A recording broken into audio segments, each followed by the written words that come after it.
Hello, guys, and welcome back to Hello. Carchatters, another virtual episode. Mm. Still can't get my head around it, but it is what it is.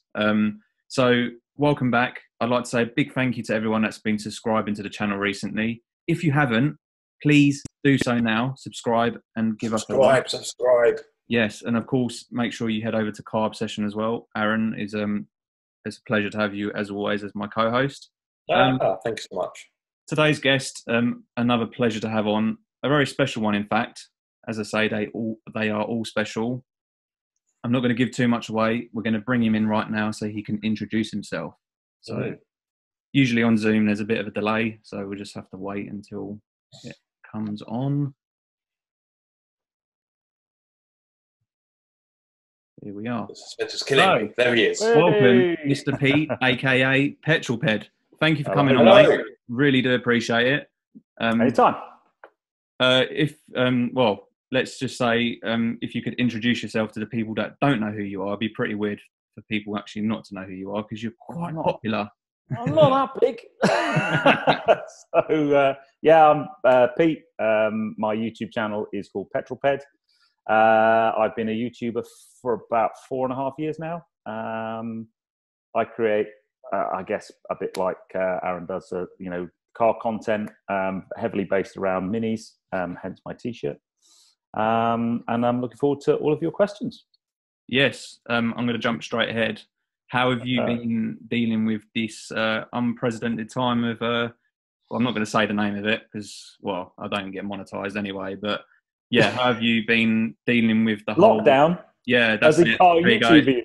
Yeah.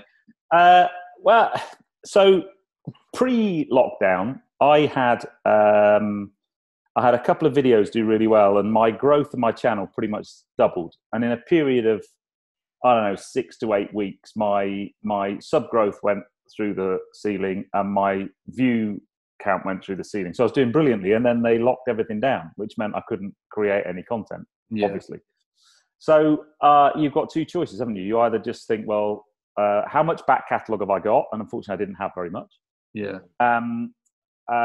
Do I basically put my channel into like a hibernation mode, wait for lockdown to lift, and then come back again? Or do I decide to do a daily vlog for the first time I've ever done one? And that's exactly what I decided to do. So, yeah, and I've been. I'll be honest. I haven't really followed you for a long time. I know you from Alex from Peak Performance Reviews. He's a good friend of mine. And obviously you did the KA racing, which is crazy, that thing. I've obviously seen your vlogs, and you've obviously not just done it on cars, you've done it on your two dogs, which at the end of the day, you can only do so much on car. You can't drive out anywhere. So I thought, one, I didn't know how long lockdown was going to last, but I thought right at the beginning, you either go home, be brave or go home, basically. So I decided to be brave and start doing a daily vlog. So you end up having to do stuff on other things. And I took my dogs for a walk and had a chat to the camera, and that seemed to be one of the most popular types of videos I've done, and I'm now doing one every Monday. Yeah. So I've actually found the whole process a real eye-opener in terms of creativity. I think sometimes when you're, as a car YouTuber, you get very lazy and you just try and get press cars or go to car events, and that's your content. But when you can't do that, you have to look somewhere else. Yeah, no. And I am, I think, 42 videos in. Yeah, no, it's it's cool because, I mean, as you said, you've obviously had a big growth recently, and congrats for that. Thank you. So the last thing you'd want to do is put your channel into hibernation and in theory lose all that. We are at the mercy of YouTube algorithms, so you can do that. Talking about the dogs, look, I've got one here. Look, she's desperately wanting to get involved. You go over there. So you are at mercy of the YouTube algorithms. At the end of the day, if YouTube sees you're doing well and then suddenly you disappear, if you're regularly uploading content and then suddenly you disappear, that's not really a great thing. So it was almost out of necessity, but I'm so glad I did it. And what's really interesting is looking at other channels, how they've coped with the lockdown, because we're all in the same boat. We can't get access to stuff. some of us have got a bigger back catalogue of unedited stuff than others, which is quite useful. But we all, you know, when you look through, I go on YouTube every morning and you look through my kind of suggested videos list, and less of them are car channels and car related content because they're just not creating anything. Yeah. So yeah, it's been a good process. I enjoyed it. Yeah, no, because for me, obviously, I've just literally finished watching your dog walk, and my fiance actually has 2 miniature schnauzers, so it's like bloody hell. Oh god, that's awesome. Yeah, so our two are called Monty and Rosie, and just the cat, like you think people will go, oh, he's just made a dog walk video, but for me, it was like watching two dogs that I'm around all the time, and they have the same characteristics. Like they bark at food, they go mad, and then as soon as you go walk, say I want to go for a walk, they'll go mad at the door and start barking for no reason. And so it was like, you've got to keep people entertained. And I think 9 times out of 10, the people watching any video at the minute would understand that, you're a car YouTuber, but you're not going to be able to provide as much. So yeah, I mean, I made the decision. I mean, the dog, when I first started YouTube, we only had one dog, and the dog appeared on the channel by accident a couple of times. And I just noticed in the comments that there was some quite positive comments. So I don't know if you remember, Top Gear had a little, I think one series, Top Gear dog. Yeah, a Labradoodle. Yeah, and I always quite liked that. I thought it was quite a nice twist. So I looked around, well, no other channel has anything like that. So I'm always like, trying to be different. So I thought, right, fine, I'll just because people can relate. People obviously relate to cars. That's why they obviously watch all of us. But if you've got a dog or lots of car owners have dogs, I found out since. Yeah, exactly. Yeah. So, I mean, I even did a new dog collection video when we got the puppy. So instead of a new car collection video, we went and picked up the puppy, and I did a video on it. And content is anything. Yeah, definitely. Yeah. Definitely. So, and now they are a fundamental part of what I do. And if if they're not on a video for maybe 3 or 4 videos on a row, I start getting comments. Where's the dogs? So forget you. Where's the dogs? And they're very good on camera. They kind of play up to the camera quite a lot. So it's just a bit of fun more than anything. Yeah, definitely. But it just is something to try and. The car YouTube world is very saturated. There's hundreds and hundreds, if not thousands, of people trying to do the same thing. And it's very difficult. And I saw you even had a cat on your one the other day. Yeah, I did. Yeah, and it's funny. It's funny how people relate because because people will talk about my cats, and I thought I really wasn't expecting that. So it's weird how people kind of tune into that, isn't it? When I wouldn't really expect it, particularly on a car channel. Very interesting. Yeah. I mean, we might have a debate about what a car channel is, because there's lots of different styles, and I don't want to be like most of them. So So moving on to cars, because I think we can't talk about dogs. Although I probably would talk to you about schnauzers all day, but it'll probably bore Aaron and a lot of people watching. So your channel. So obviously you're known as a mini enthusiast. Like I mean, obviously you review cars like both me and Aaron, but you obviously have a specific manufacturer that you like, and of course that would be Mini. What made you get into liking minis? I mean, you obviously own 2 at the minute. I do. I mean, by accident, really. It wasn't a mega conscious decision. I've always been more of an Audi guy, actually. I mean, we've got an Audi as well. We've got an S4. Yeah. But I had a couple of TTs and loved them, and I had a TTS, and I was looking to change the car, and I was actually looking at an S5 Cabriolet. Okay. And the car, I remember now the numbers. I remember the car I was looking at was like 42 grand. Wow. And the only way I was going to be able to afford to buy it was with finance. And I kind of didn't really, because my TT was paid for. I didn't have any finance payments going out. And I'd done all the numbers and I was looking. And then a friend of mine came round to the house, and he just bought a Roadster John Cooper Works, a red one. And I'd never really had a look at one up close. And it was parked outside the house. So I had a look, and I just thought it was quite funky and cool. And then the next morning, I looked on the Auto Trader, and they were like 20 grand for a year-old one. Yeah. And I thought, hold on a minute, I can buy one of them I can buy one cash. I had that much money I didn't need to even borrow any money from the bank. Yeah. I thought I quite like that. So I had a chat with my wife, and my wife was like, "Yeah, go now and buy one, because you're not, when you're married and your wife sees you having to put maybe, I don't know, £500 a month on a finance agreement, they're not normally that supportive. If you don't buy a car cash and have no finance, they're actually like, you're supportive. Supportive regardless is So she said, why didn't you, if you've seen that one on auto, why don't you go and have a test drive? So I went test drove one in Sunningdale, Mini Sunningdale, and they didn't have the car I test drove had just been sold, but they had one in the group because they're part of the Sytner group. And they had one up in Leeds somewhere, and that was the car I ended up buying, this one. Yeah. And I remember I was kind of downloading the details in the dealership. My wife rang me and I said, "Oh, I think we found one. I'll bring the details home." And she just said, "If you like it, why don't you just buy it?" And I'm like, who are you? Where? What have you done with my wife? Yeah, where's my wife? And I did. And that was my first step into Mini. And as a car, they are, as a driving experience, I love drivers' cars. The theme, if you want to know, underlying theme of my car channel, or the cars I like to drive on my channel, are drivers' cars that give you that great driver's feeling. I'm a big Caterham fan. I had a Caterham. I know you. I love Caterhams. And for me, a Roadster is actually not.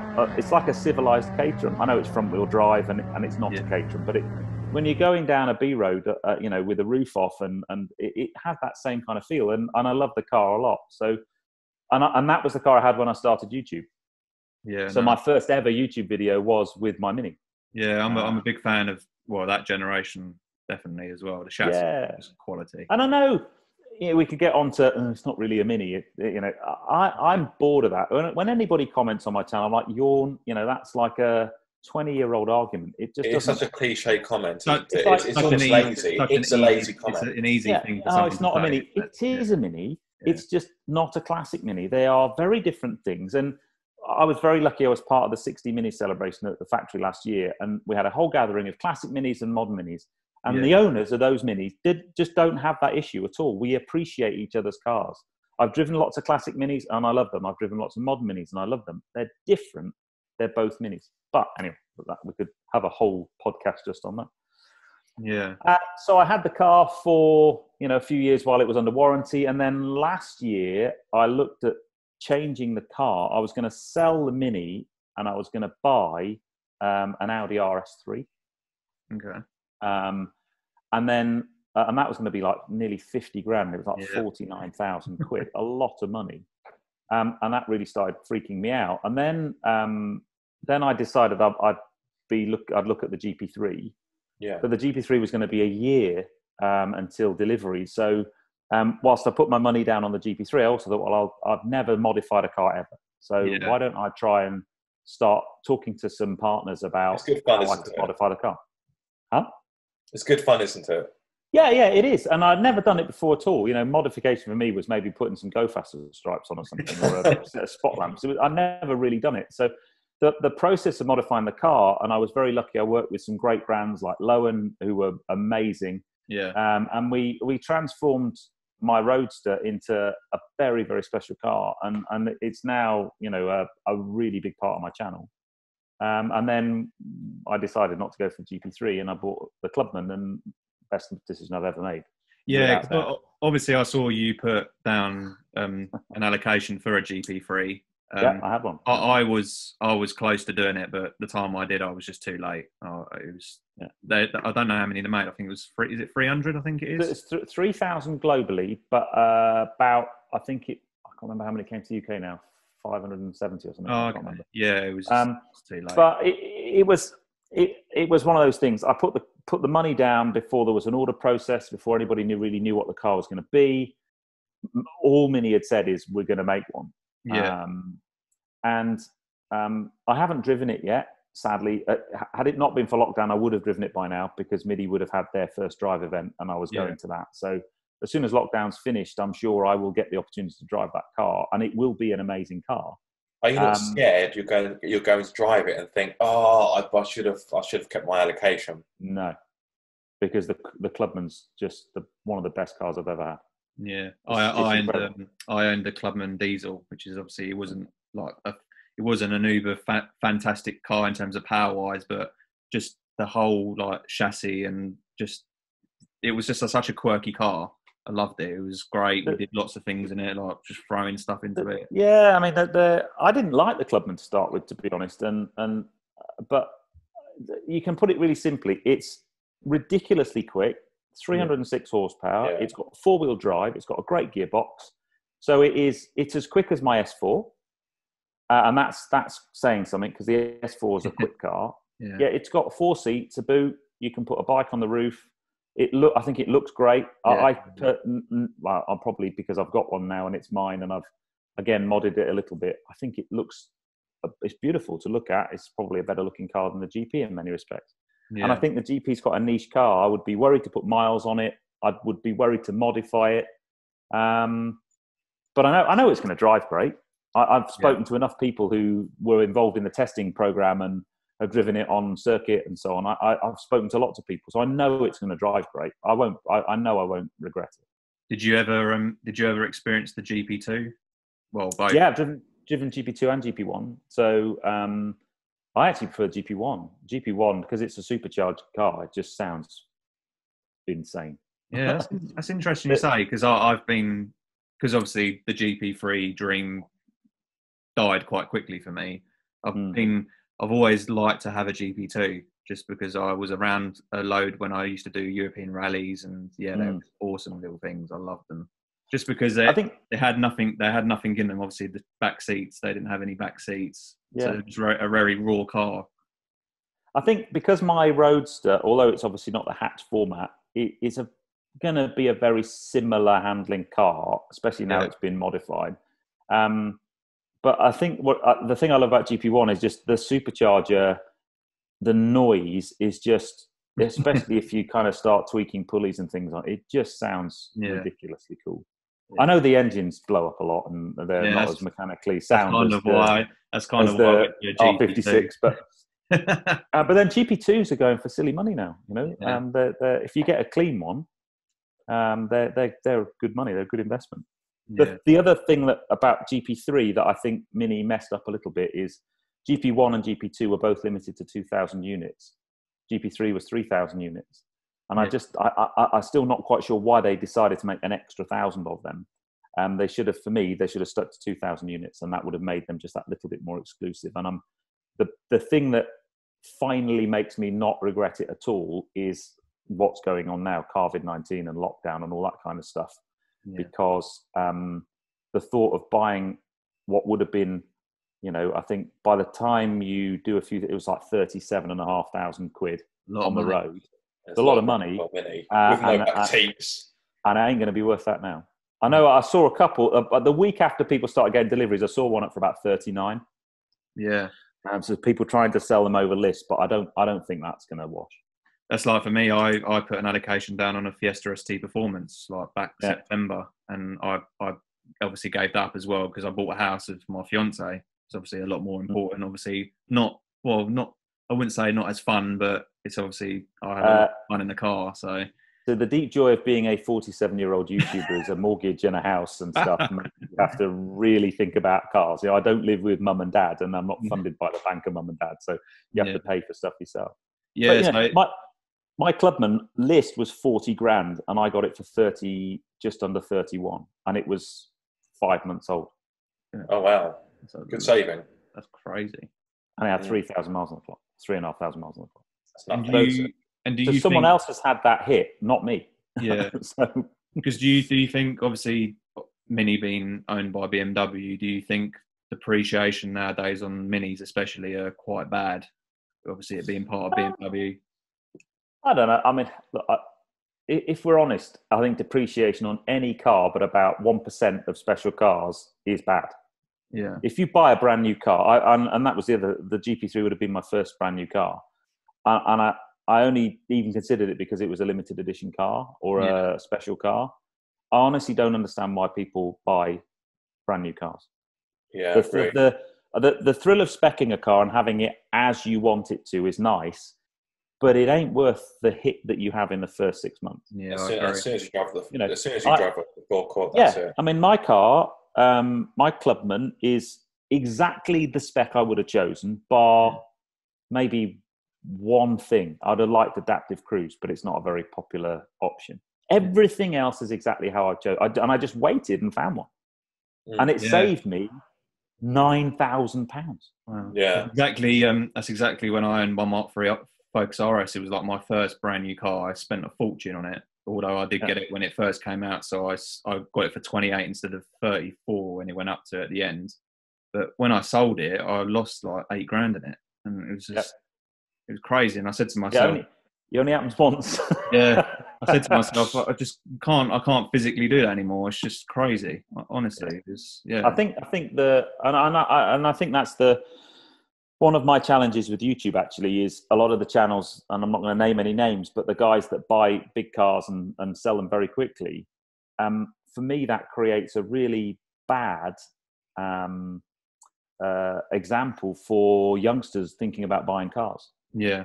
Because if you bought enough cars, you lose money on them, and when you lose money, like you say with your Focus RS, you can lose really badly, and it's really painful. Years ago, my wife and I, we bought a BMW 325 convertible. It was a year-old ex-demo. We ran that car for a year. I think we bought it for 32. We ran it for a year, and when we chopped it in, we got 21. Right? Oh. And I remember now, it was like when the guy went, "Yeah, we'll give you 21," and I'm like, "What?" And there was we had to get rid of it. We were for a number of reasons, and that car was on the forecourt within a week at like 25. And that's the real piss of it. Sorry, can't swear. But I think PCP is a really dangerous thing. Car finance is a really dangerous thing because people only ever think about the monthlies. And I've done a couple of videos on car finance, and I actually steer away from them a little bit because legally it gets very dodgy very quickly. Yeah. But, if you buy a car and only think about the monthlies, you are an idiot. Yeah. Because someone will pay for that car, and it ain't going to be the dealer. No. And guaranteed residual value or giving the keys back, you're still going to get stung and you're still going to lose money unless you buy like a Cayman GT4 or something. That you buy it for 55 and it's worth 90 at the end of the first year. That's the thing that you brought up. Obviously, certain people that are buying really, really expensive cars and then selling them straight away, those expensive cars, they've got a demand that people want to pay over the premium for.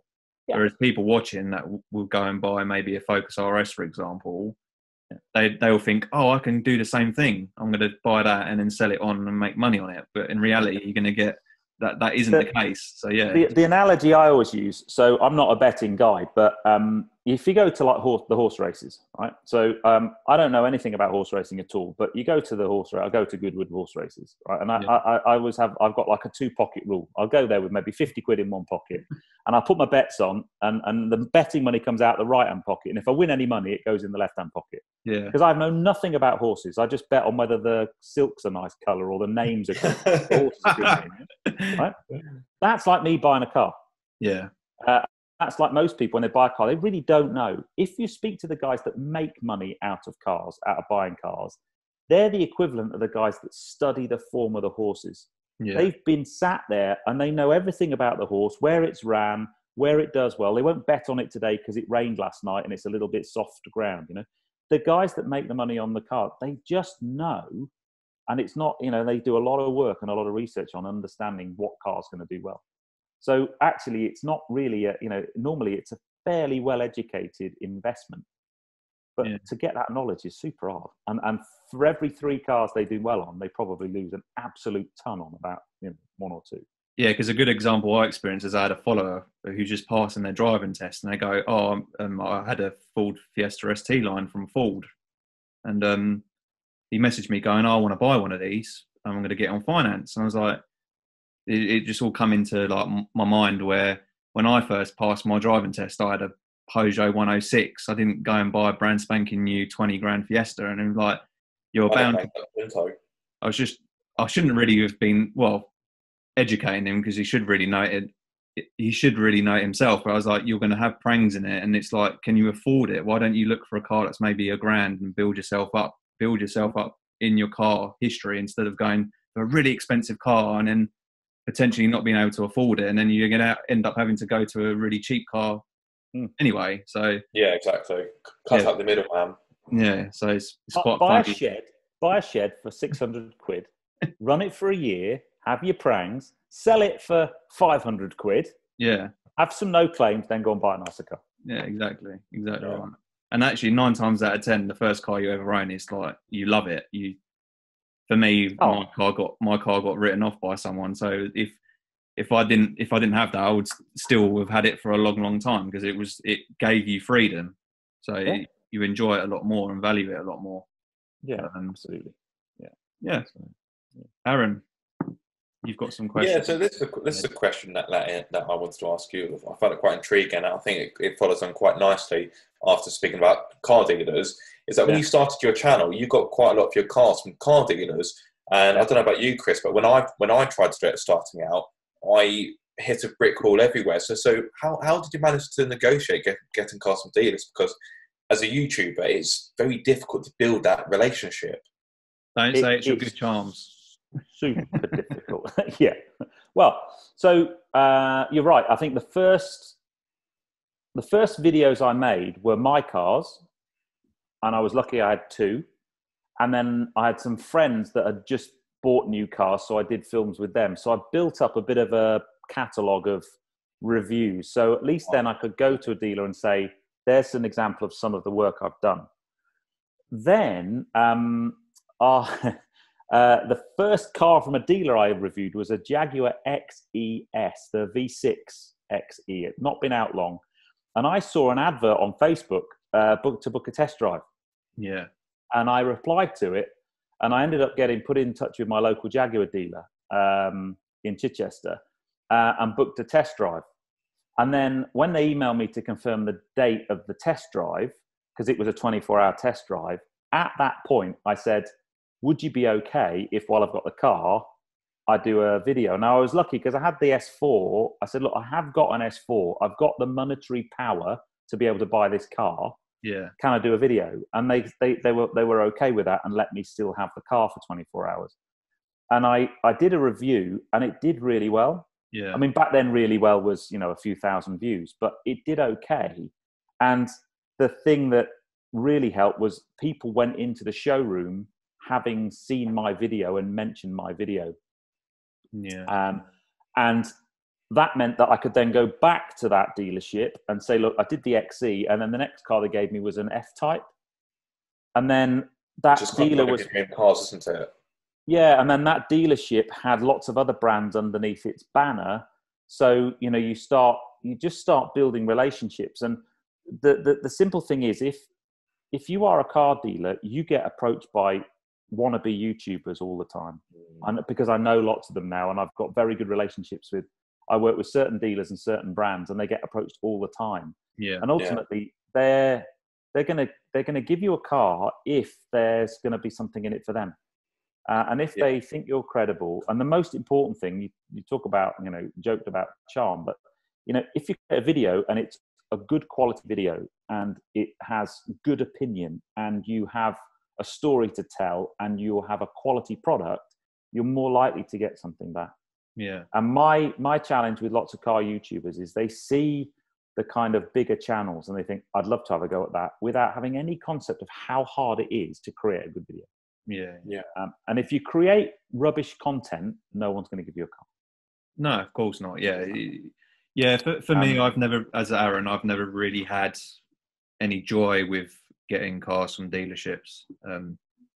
It's probably down to maybe because I'm a smaller channel, or they just don't have time, or they don't have no real benefit to it. But I've kind of seen it as that if I was to approach that dealer and say, can I test drive a car, 9 times out of 10 people that are watching might be the other side of the UK. So then someone's not going to go to that dealer specifically and buy that car. So the simple thing is, when you go and ask for a car, if you say, can you give me that car so I can do a test drive and review it, then no one's going to give you a car.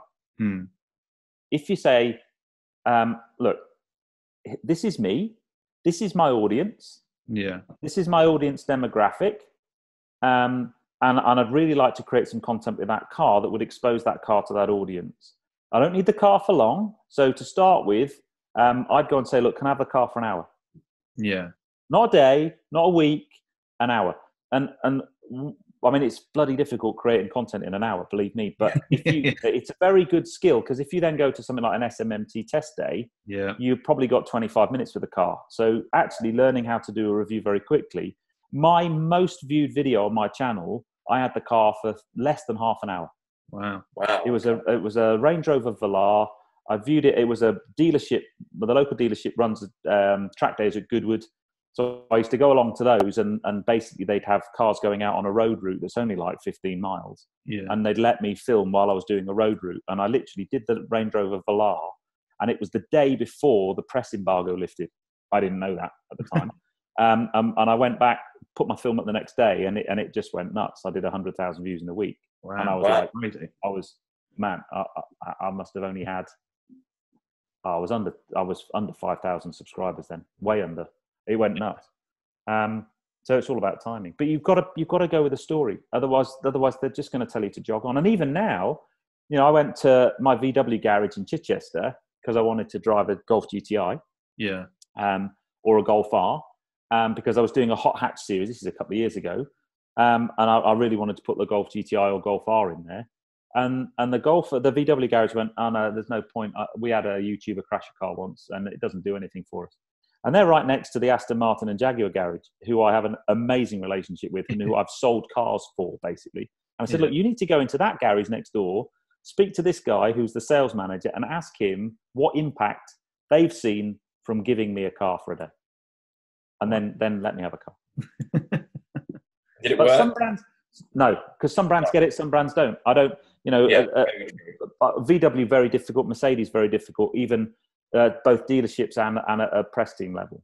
Some brands get YouTubers, and you know, it's not necessarily about size either. Size is a big important thing, but you know, some brands will give you a chance. They'll give you a go. They'll let you create some content and see how you get on. Yeah, I've experienced that because I'm not big. I partly blame myself for that because I'm such a busy guy. My full-time job's crazy, so I can't put together as much content as I would like to. Actually, lockdown's actually kind of motivated me to do more once we get out of it, planning stuff, etc. But yeah, I obviously get cars like Aaron and yourself from actual press officers. So when it comes to what you said about creating a story, I did that exact thing with Honda. Shared them the story about my EP3 and what I've done to it, why I did it, what I plan to do with cars that they give me, and yeah, it worked. And Honda, when I hit 10,000 subs, I approached Honda and said, "Can I have a Type R, Civic Type R?" And they told me to jog on because it wasn't big enough. Really, that's interesting. See, and I obviously I'm quite close with Aaron, so we obviously talk about our experiences with like different manufacturers, and yeah, like sometimes like with Audi, I was getting cars from them, and then Aaron wasn't getting any luck with them, and it was there's all different factors, but yeah, 9 times out of 10, it's how you portray yourself to that person at the time, and yeah, I think you need to have a very good understanding of your audience and what you can bring a brand, because it does cost them money, you know, and I think it's going to be going forward. It's going to be even more difficult because I think one of the results of this whole COVID thing is I think press fleets are going to get smaller. Yeah, I think press teams are going to be far more picky with the influencers that they work with, and it's going to make things a lot more difficult. You know, but you know, for me, you know, if you want to do YouTube, and you want to do it and really get cars and grow and stuff, you have to commit to at least one video a week. Agreed. And it has to drop. You know, when I first started my channel, I decided, right, I'm going to do one video a week. I'm going to drop it on the same day at the same time every week, so that over time people will know, Friday, 6:00, Petrol Ped's going to drop a video. Yeah, it's the routine, isn't it? And in 4.5 years, I haven't missed one Friday. Wow. Not one. That's dedication. Okay. And then you start growing and you start realizing that one video a week isn't enough. Yeah. So 2.5 years ago, probably, I decided I'd start doing my main video on a Friday, and then on a Wednesday I do a thing called a midweek 180, which is just like a channel update. It's super easy to film. It's an update on the latest cars dropping that week, bit of Formula One because I'm a big Formula One fan, and then a heads up as to what my Friday film is going to be. And I started doing midweek 180.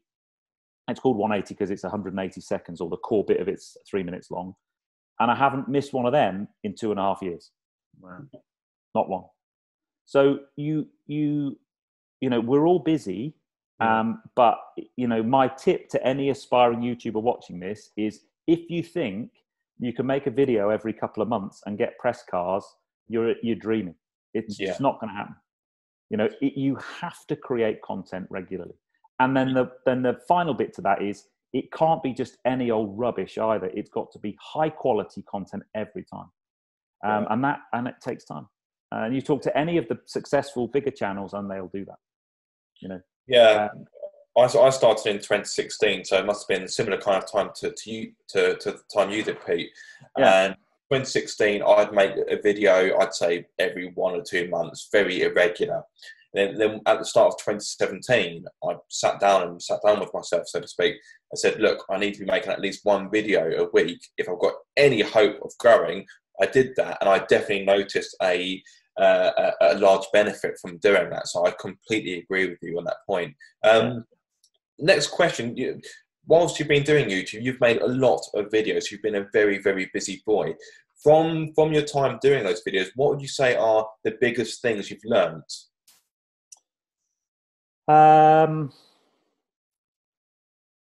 Film smart to edit easy. Very good tip. Right. So, first of all, I don't think I'm a particularly good editor. I don't do all the funky transitions and all of that kind of stuff. My editing is good, but that's not my strength. My strength is presenting and camera engagement, all that kind of stuff. But if you're going to, you know, commit to making that much content, you have to film smart. What I mean by that is, you get a car or a film, or you go to an event, and before you get that car or go to that event, you've got to sit down and think, okay, what's the story going to be? And this gets mega important when you start getting to press trips, because if you go to a press trip, you know, I've been very lucky. I've been to some nice ones. I went to the M8 launch in Spain last year. Yeah. And you know that there's going to be half a dozen other YouTubers on that launch, all making a film. So you've got to make something that's different. You plan, you have a bit of a story, and then when you film it in such a way to make your life easy in the edit. So in the car, when I'm doing stuff to camera in the car, I'll only try and talk for maybe 45 seconds to a minute and a half max. So I'll do little chunks so you can cut around them. Because my style is very discursive. I'm not a voiceover, snap out a camera in camera. I'm a very kind of talk to the camera side of things. But you just try and have to make it easy to edit. Especially with, like, when you go abroad or you're doing a press trip, it's quick to get very excited. Like for me, when me and Aaron went to Ireland for the Suzuki Swift Sport launch. Like it was my first ever like taste of going abroad, and trying to. The whole thing was, I needed to concentrate to make sure I did a really, really good video for the brand. Make sure it was the best that I could do, because again, it costs that press office a lot of money to send. It's terrifying. Yeah, so it's terrifying. I try not to think about it too much. So it was like mind-boggling, because it's like I've never done it before. And you've got so many things that you're trying to think of to do, and then because you're in a complete different country or wherever you are, you kind of get distracted by things, and it doesn't certainly go your way. So if you don't plan, if you don't have an idea for a video, and you just get in the car and talk about it, oh yeah, it sounds great, and it's just going to be rubbish. It's got to have a story. It's got to have a narrative, a reason for people to watch. Yeah. And then maybe over time you start building those in. You think, so for me, I do quite a lot of what I call living with videos. So I'll get a press car for a week. I'll do a review of it, but I'll just catalog my life with it for a week, journeys and stuff. And when I first did one of those, I thought, this is going to be really dull. No one's going to want to watch it. And they're very difficult to edit, because you have a lot of of rushes to go through. But they, for my channel, they're very popular. People like them. But yeah, so your answer to your question, Aaron, is for me, plan and have a storyboard. And you know, I write a little storyboard. I know some channels that will literally. I did a video with Love Cars just before lockdown, and before we met up, they sent me a storyboard and a script, pretty much, of what we were going to do. It was so detailed, and I looked at that and went, "Wow, that's next level." Yeah. But you know, they've been making a TV show, and they make top level content with people like Tiff Needell. So that for me was like, I need to be there. I'm not there at the moment. I thought my storyboards are quite detailed, but this was like, wow, you know, real eye opener.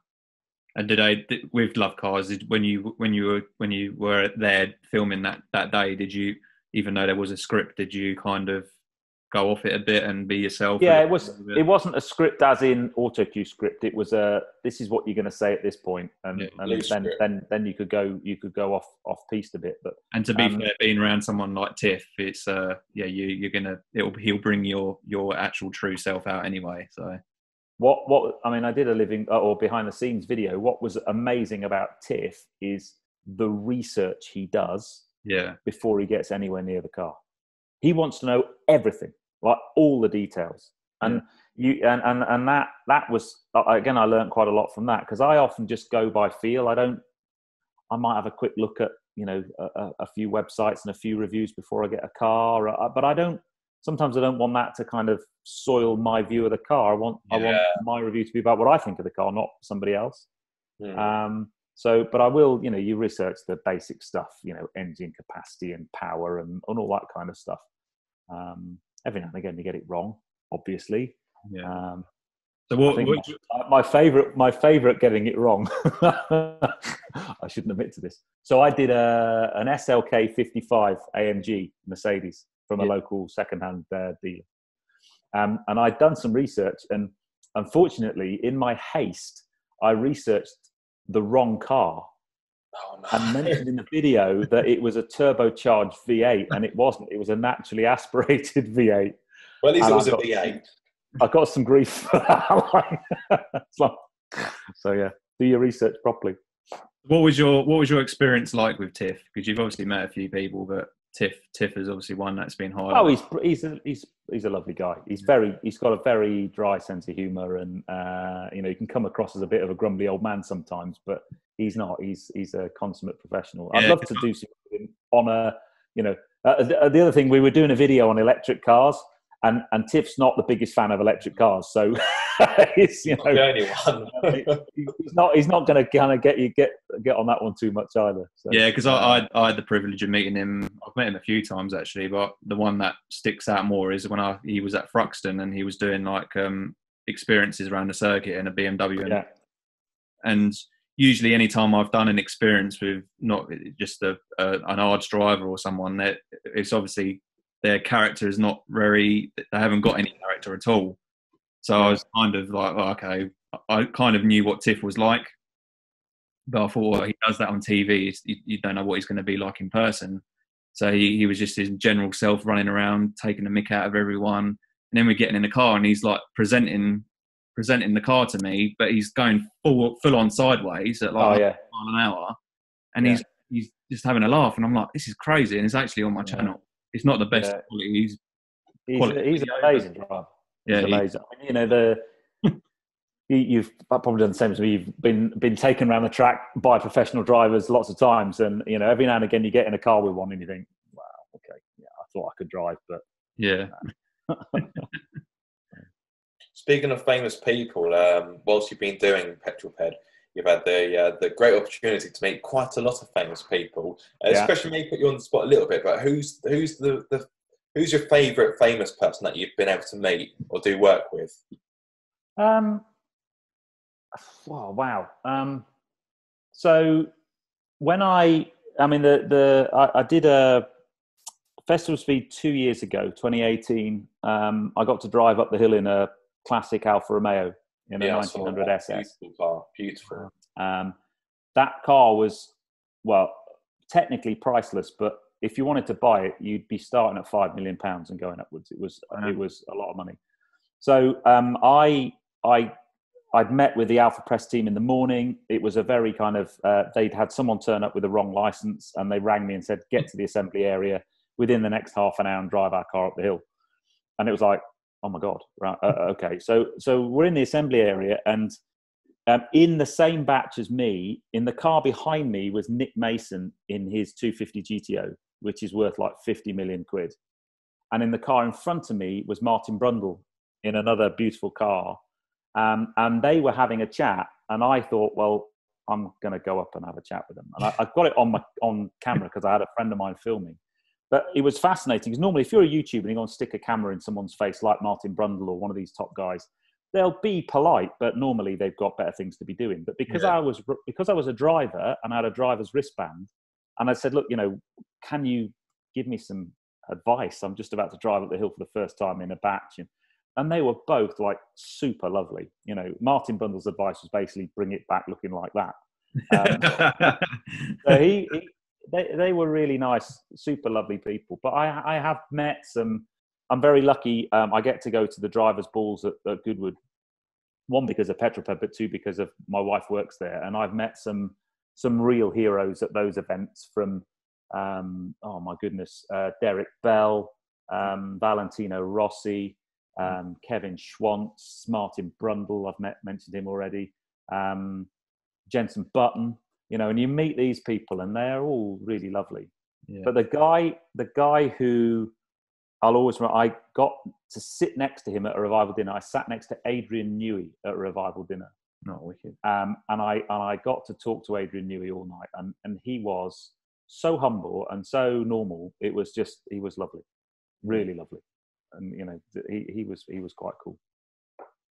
Wow, that's awesome. But Valentino Rossi was a rock star. Because he turned up, he'd been the year he came to Goodwood, he arrived on the Saturday. He'd been racing at Assen, the MotoGP at Assen on the Saturday, and won. Yeah. Then he got a private jet to Goodwood, and then rocked up at the party. And he turned up late, but he was in his tux. And I'm pretty sure was that year the Kaiser Chiefs were playing at the party. Might be in the car, and so the Kaiser Chiefs were on stage, and Valentino Rossi turned, and I'm literally on the front row, and he rocks up and does the first number with the Kaiser Chiefs, and you stood there going, "What's happening?" It's ridiculous. But Goodwood does that. So yeah, for me, I think the most influential and famous person in the car world would be Chris Harris. I met him at the 24-hour Le Mans. I managed to get. I knew some people that managed to get me in to see him in the garage. I think it was Garage 69. He was driving the McLaren. And he was cool as a cucumber. I was like, you're about to do a 24-hour race. And first of all, you've let us plebs come in and talk to you and just like be around the car. Second of all, shouldn't you be shitting yourself that you're about to do a 24-hour race around it wasn't Le Mans, it was Spa, sorry. Yeah. And I was like, this is crazy. And I'll never forget it. I've interviewed him for my channel a couple of times, and he is a really nice guy. Yeah. I think the first really famous person I interviewed on the channel, because when you start and you try and go and interview someone, and in the end I thought just grow a pair and just go. Yeah. I was at Monaco for the Formula One, and I was on the Red Bull Energy station, and I just went up to David Coulthard and said, "Can I have a few words for my YouTube channel?" And he was like, "Yeah, sure." and I'm like there with my camera like this, interviewing David Coulthard on the Energy station, going, "What is going on?" So. How about you, mate? Aaron, who have you met that you've kind of wanted to always see, or just? To be fair, most of the people I've met have been other YouTubers, but of course, I simply cannot go past this section without mentioning when I met Jamie Clarkson. I was lucky enough to be invited to a Drive Tribe drinks evening. Clarkson, Hammond, and May were there. And it's all very surreal. I was kind of near the bar area. I kind of just shuffled my way there. And then all of a sudden, out of nowhere, I turn around and I find myself standing next to Jamie Clarkson. And you sort of look around thinking, no, this isn't real. Is this some kind of impersonator? And we got talking, and we must have had about a 20-minute conversation. And throughout the conversation, all I could really hear in my head was, "Oh my God, you're speaking to Jeremy Clarkson. Oh my God, you're speaking to Jeremy Clarkson. Oh my God, you're speaking to Jeremy Clarkson." And no word of a lie, I was so starstruck and so nervous. My legs were physically shaking. I was doing the full Elvis. I've never had that experience in all my life, but yeah, it was fantastic. But you know, he was probably stood there going, "I'm talking to Aaron from Car Obsession." Yeah, to be fair, he looked a bit shaky as well. Could be the wine though. But there was a large part of me that wanted to film the interaction.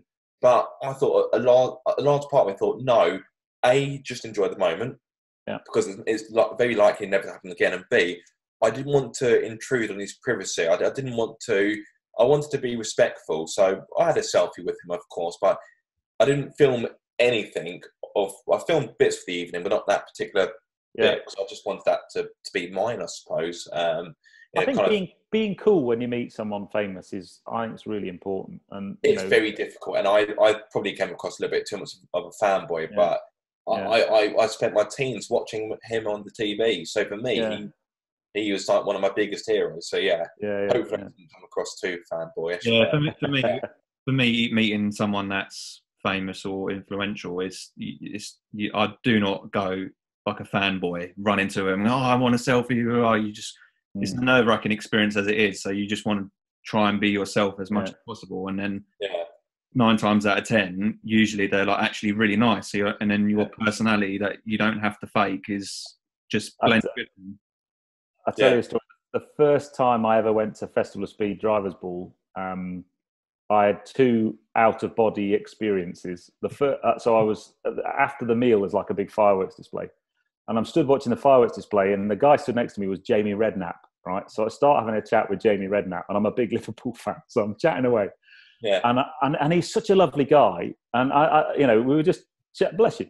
And then the next thing, Louise Redknapp turns up. Right now, I have a major thing for Louise Redknapp. She's basically a walking goddess, okay?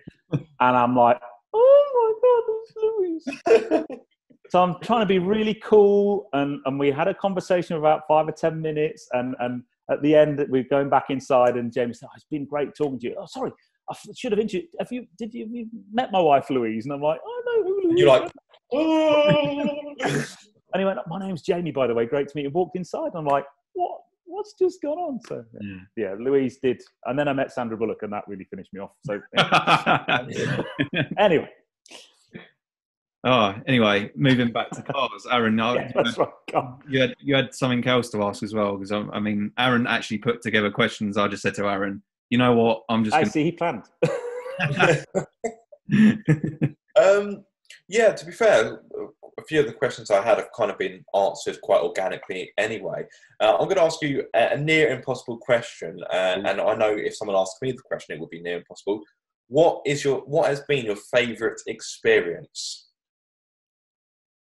Oh, what? So YouTube experience? Yeah. Can I have 3? Yeah, why not? I think I know what one of them will be. Go on then. What do you reckon one of them is going to be? I reckon it would be, I must confess, I've not watched the series yet, even though it is quite old, but when you did your Becoming a Race Driver series, recently, and that for you, that holds a special place in your heart. Yeah, to race for the first time is there's just, if you haven't done it, it's very difficult to describe it. But when you get behind the steering wheel of a racing car and you're on the grid for the first time and you've done all the prep and stuff, and then you're on your own and the lights go off, and it's just incredible. It's a completely different experience to doing a track day. Oh, mate, I remember because I did all the prep and stuff on track days, and then when we did at the race weekend, we had practice on the Friday, and I remember going out with my instructor, my driver coach, and he's like, "Go on, fucking have him, do it." He said, "It's not a track day. You've got to start overtaking people and give it." And I'm like, "Oh my God." And I didn't know how I would deal with the bumper-to-bumper stuff, the mirror-to-mirror stuff. And I don't think you just don't know until it happens. And I thought, I'm either going to freak out and not like it, or I'm going to love it. And I loved it. And it didn't frighten me at all, and it was sensational. And the only problem with motor racing is it costs a lot of money. It's expensive. And on the back of that question, for me, I've not actually motor raced, but me and my dad and our company are like heavily revolved around it. He races himself. Yeah. Speaking of racing, he bought him. He's never raced in his life, and he's in his 50s now. And he bought himself a Lamborghini Gallardo, like a full-on GT3 car. Yeah, and like a lot of people said to him, like including a lot of the guys we got involved with, like sponsoring, who have like karted since the age of 4. They're like, why have you dug yourself into this hole where you've just gone and bought a GT3 race car on slicks and you've not raced before? And he was like, I like a challenge. And I was like, yeah, there's a challenge, and then there's this. And of all circuits, he's doing it at Castle Combe. So like Castle Combe is a crazy quick circuit. But yeah, he said to my mum, oh, I'm only going to buy it as a track day car. I'm not going to go and do racing in it. And literally it lasted one track day, and he was like, no, I'm racing now. And yeah, I've seen obviously him learning, and you can tell that you can't just jump in the car. You have to learn it quite a lot before, like, he'd get to Castle Combe for one day. I wouldn't even know how to step up. I mean, I was racing a Clio, right? and you know, for a full season of that was like 12 grand, and that's without damages. So you buy a GT3 car, the bit that you've got to get your head round is I've got to drive and not care if I crash this car. Yeah, which is you know, in the back of his mind. That is, you know, if there's crashing the car and worrying about getting hurt, that everyone thinks that, unless you're completely mad. But for me, my problem was, if I dink this car, that's going to cost a lot of money. Yeah. If I blow the engine up, that's going to cost a lot of money. If I had a GT3 race car, oh my god. Yeah, and you. So well, you know, so racing is. I'd love to do more, but it is really expensive. You know, as I said, even the Clio Cup that I raced one round in, or one weekend in, we did 2 rounds. It's a lot of money. The KA stuff I did with Alex, you know, that, you know, you can get a car for maybe, I don't know, 5 to 8 grand, depending on how you spec it up. But then you've got to go racing, and it's expensive. Yeah. It's a lot of money for that type of car. Granted, it's a race car, but still, when you said 5 to 8, I was expecting 100 to follow that, not thousands. No, that was the KA. Crazy. But then, you know, you go racing, you've got entry fees and fuel and tyres and damage years, and you know, and it's fine if you crash it, that's your problem. But if someone else crashes it, then, you know, that's why it annoys me when people go, oh, you can do this, it's really cheap to do motorsport. There is no such thing as cheap motorsport. There's it doesn't exist. It doesn't exist. So yeah, racing was right up there. I think the best experience was my road trip I did with Minnie down to Turin, and we got to drive on the Lingotto car factory roof with 3 Minis. And that was unbelievable. I mean, that was probably the best press trip I'm ever likely to be invited on. So that was pretty special. And then getting to drive up the hill at Goodwood because you can drive up on the Thursday. They put bales up, and you can kind of get up on a normal license. But if you want to drive up in a proper batch on Friday, Saturday, or Sunday, you need your racing license, and you need to be invited by someone to drive a very nice car. So I've been very lucky to have that twice now. Are you talking about like a actual Group B license, race license, as in? Yeah. I mean, I had a National B, so that's the minimum you need. I think, I don't know, depending on the type of car, I don't know whether you might find some of the more racy ones. I don't know. I doubt you'd drive an LMP1 car up the Festival of Speed Hill Climb on a National B license. Yeah. But that is very special, because you're part of an event, and I've been going to Goodwood for 10, 12 years, I suppose. Yeah. So that's good. But then it's just little things. It's, you know, the first time someone recognises you. Yeah. That was at a Festival of Speed. Someone walked up and went, "You're Petrol Ped." And now it happens a lot. You know, most weeks I'll be recognised somewhere, you know, in the shop, or because I've got quite a lot of followers locally, I guess. But I'll get recognised in Waitrose quite regularly. My wife even got the dogs were recognised when she was walking them once. I came up and went, "Is that the Petrol Pup and the Petrol Pooch?" And she's like, "Oh my God, what's my life like?" So, but I think that for all YouTubers, the first time you meet someone who watches your stuff, you're like, "Wow, it's so great, isn't it?" It's great, and you know, I get very humbled by it, and you know, my philosophy has always been with comments. I don't know about you guys, but I made a commitment very early on that I would reply to every comment put on my channel. Yeah, I do as well. And that's fine up until a certain point. You know, when just before lockdown, I mean, at the moment I'm probably getting 200 or 300 comments a day. Wow. So it takes a lot of time. It's like I probably spend 2 hours of my day just replying to comments. Yeah. But it creates great community. The reason I do it is because if I was messaging someone else, I would love to have that interaction back, to be able to speak to someone. So that's and I think people come back and they start getting an affinity with you. Google algorithms love it as well. But then you build a community and stuff. Channel, good community feeling as well. Yeah. But it is that you know, when you, I mean, the one that freaked me out, I was doing a training course for my day job. I was in Miami, and we were training a bunch of guys from the Caribbean, from the telecom operator in the Caribbean. And the first morning of the course, the 12 guys sat in front of me, and one of them just looked at me and went, "You're PetrolPed, aren't you?" And I'm like, "Oh my God, I'm in Miami. You're from the Caribbean, and you watch my stuff." That freaked me out completely. Yeah. I had a similar kind of experience. So I work in a local car repair garage, and not too long after I started, my manager at the time, because he's now moved to a different job in the trade, he was like, "I know you from somewhere," and this went on for weeks and weeks. So I've seen you before. I don't know where. And then one day he sort of went, "I've got it." I sort of went, "Well, what are you on about?" He said, have you been to any of the Goodwood Breakfast Clubs? I said, "Yeah, I've been to a few." And we actually pinpointed it down. I think it was the one of the Supercar Sundays. Like, "I remember you now. You were there vlogging behind me." I was like, "Yeah, I was." And we actually brought the video up, and there's a bit where he paused it, and I went, "Yeah, that's me in the background." Really surreal. Really, really bizarre. I think it's a nice feeling. Ending on that, I think for me was when someone said to me, "I've bought a car because of you."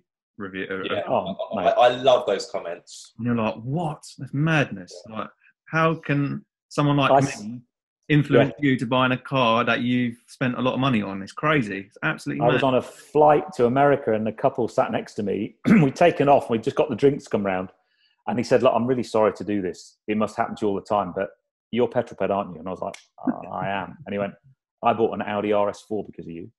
Wow. And I'm like, "Wow, what, you liked it?" And he went, No. I watched your video, and then I ordered one because we live in Jersey and had it delivered. I'd never even test drove one and just bought it on your recommendation. Wow. An RS4. So I said, "Can you just write that down?" And I did. I emailed it to the Audi press team. So, yeah. Yeah, no, it's crazy. It's just, because I imagine your demographic, you got quite a range around internationally. I'd imagine. About half is UK and the rest is international. Yeah. If you look at, and they're all a bit older as well, because obviously there's only Harry Metcalf older than me. No. So, yeah. Anyway, I'm going to end it there because I don't want to take any more of your time this evening. Yeah, it's been fantastic. Thank you so much for coming on. Thank you so much. Thank you so much for taking the time out to speak to us. Really. Supporting upcoming channels and stuff is really important. And we all want to, we all want that magic silver play button, right? Yeah. I mean, it'd be nice to have it one day. But for me, I always did this channel as a hobby. Never did it to jump in. I know a lot of people would try and get on YouTube to make money, and it's... Oh, you can't do that. It's got to be a hobby. But what will happen, it'll be a hobby, and then suddenly you get a visibility. You think, "Oh, magic play button." And then, if you've got another YouTuber, so I'm big friends with Joe Achilles, and he's going to hit 100,000 subs within the next, 4 to 6 weeks, probably, I reckon. So when you see someone who you've kind of been similar to, and you think, "Oh, man, good on you." One day.